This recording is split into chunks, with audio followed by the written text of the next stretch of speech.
Assalamualaikum warahmatullahi wabarakatuh. Selamat datang di mata kuliah Manajemen Transportasi Logistik bersama saya Juan Bimo Sukoco. Mata kuliah ini diperuntukkan bagi mahasiswa sarjana terapan manajemen dan administrasi logistik sekolah vokasi Universitas Diponegoro.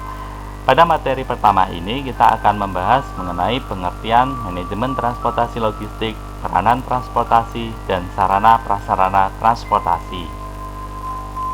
Nah, sebelumnya saya perkenalkan, saya Juan Bimo Sukoco. Saya merupakan dosen tetap di Universitas Diponegoro pada program studi Manajemen dan Administrasi Logistik.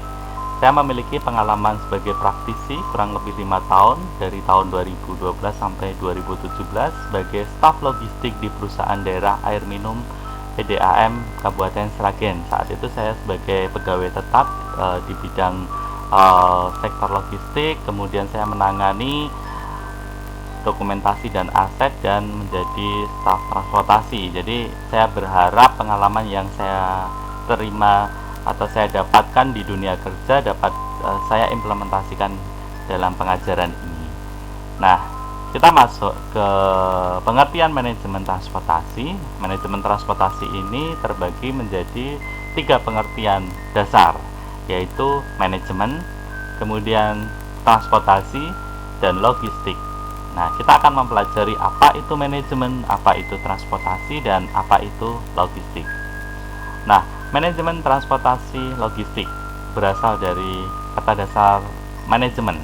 Apa itu manajemen? Josteri mengatakan manajemen merupakan proses perencanaan, pengorganisasian, penggeraan, dan pengendalian yang dilakukan untuk mencapai sasaran yang telah ditentukan melalui pemanfaatan sumber daya manusia dan sumber daya lainnya. Nah, apa itu transportasi? Kita beralih ke definisi transportasi. Salim mendefinisikan transportasi merupakan kegiatan pemindahan barang, muatan, dan penumpang dari suatu tempat ke tempat yang lain.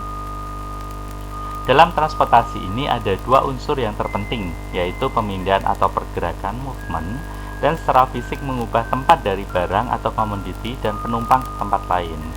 Lebih lanjut, Nasution mengatakan bahwa transportasi merupakan pemindahan barang dan baik barang maupun manusia dari tempat asal ke tempat tujuan, di mana ini berarti sebuah proses pemindahan, proses penggerakan, proses pengangkutan, dan mengalihkan, di mana proses ini tidak dapat dilepaskan dari alat-alat pendukung untuk menjamin keberlangsungan proses perpindahan sesuai dengan waktu yang diinginkan. Nah, kita sudah mempelajari apa itu manajemen dan apa itu transportasi. Selanjutnya kita berbicara masalah logistik.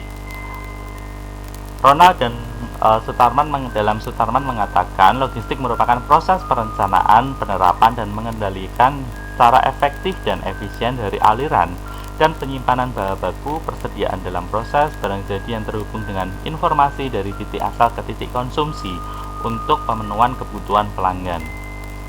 Sutarman lebih lanjut mengatakan misi logistik adalah memperoleh barang atau jasa yang tepat untuk lokasi yang tepat pada saat yang tepat dan pada kondisi yang diharapkan, serta memberikan kontribusi besar untuk perusahaan. Nah, apa itu peran transportasi? Transportasi memiliki peran yang tinggi di dalam perekonomian.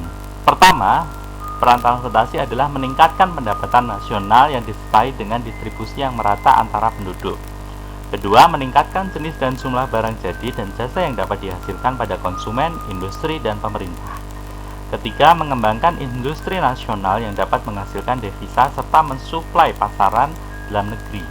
Dan yang keempat, menciptakan dan memelihara tingkatan kesempatan kerja bagi masyarakat. Berikutnya kita mempelajari unsur-unsur transportasi. Nasution menuliskan bahwa terdapat 5 unsur pengangkutan transportasi, meliputi ada muatan yang diangkut. Jelas di dalam transportasi kita mengenal ada muatan yang diangkut. Kemudian tersedia kendaraan sebagai alat angkutannya. Jadi ada kendaraan modanya maupun multimodanya. Kemudian jalanan atau jalur yang dapat dilalui. Misalnya apakah dia menggunakan jalur darat, jalur udara, jalur rel, dan sebagainya. Kemudian ada terminal asal dan terminal tujuan. dan tersedianya sumber daya manusia dan organisasi atau manajemen yang menggerakkan kegiatan transportasi tersebut. Oleh karena itu, di poin 5 ini kita mengenal adanya manajemen driver, kemudian kita mengenal adanya tracking dan lain sebagainya yang terkait dengan sumber daya di dalam manajemen transportasi logistik. Nah, berikutnya kita mempelajari mengenai sarana dan prasarana logistik. Prasarana adalah barang atau benda yang tidak bergerak yang dapat menunjang atau mendukung pelaksanaan tugas dan fungsi unit kerja. Contohnya jalan, jembatan, alat-alat lalu lintas, dan lain sebagainya. Sedangkan sarana adalah barang atau benda yang bergerak yang dapat dipakai sebagai alat dalam pelaksanaan tugas dan fungsi unit kerja. Contohnya kendaraan pribadi, private transportation, dan kendaraan umum atau public transportation. Nah, di gambar ini dapat kalian lihat berbagai moda transportasi logistik. Nah, ada yang menggunakan truk. Truk juga terdiri dari macam-macam truk. Kemudian ada juga menggunakan kereta api. Nah, penggunaan kereta api ini sangat efisien yang akan kita pelajari di pertemuan berikutnya. Penggunaannya sangat efektif dan efisien jika dibandingkan dengan moda transportasi yang lainnya. Ada truk, kemudian di sini kita mengenal ada truk damri logistik dan lain sebagainya, di mana perusahaan transportasi damri ini sudah mulai beralih juga ke sektor-sektor logistik.